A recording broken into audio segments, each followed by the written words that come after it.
લાગતું હશે કે આ બેન શું આ બધું પડીકા ને બડીકા લાયા. તમને ખબર આ બધા પડીકા તમે ખાઓ ને? ચલો આ તંદુરસ્ત ખોરાક કહેવાય. અહીંયા ખરું કર્યું ને એ બરાબર. અને આ બિન તંદુરસ્ત જે આપણે ખવાય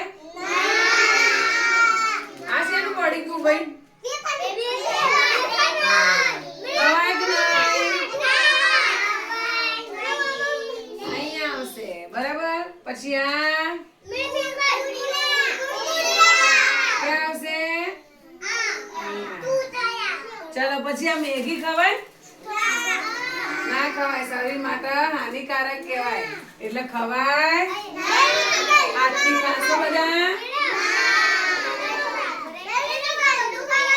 પછી આ પીવાય માજા. કેવું ખબર હે બધાને?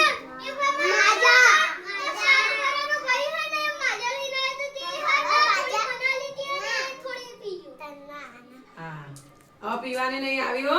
કેટલા ટાઈમ નું પડ્યું હોય એનું શરીર માટે શું કહેવાય? નુકસાનકારક કહેવાય. શું કહેવાય? પછી દૂધ પીવાય કે નહીં? અહીંયા. પછી ઘરની સુખડી ખવાય? મમ્મી ઘેર બનાવે ખવાય ને? પછી જો આ વડા બનાવ્યા ને આજે આપણે એ ખવાય કે નહીં? શરીર માટે કેવો ખોરાક કહેવાય? સારો.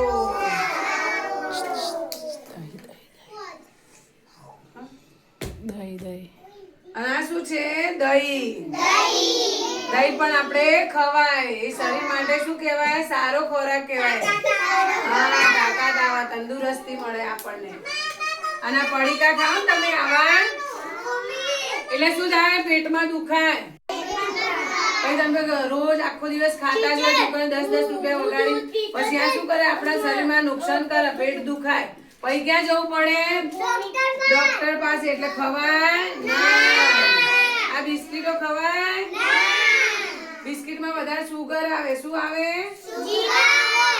ખાંડ હોય ને, ખાંડ એ વધારે આવે, મેદો આવે એટલે આપણા શરીરને શું કરે? નુકસાન કરે.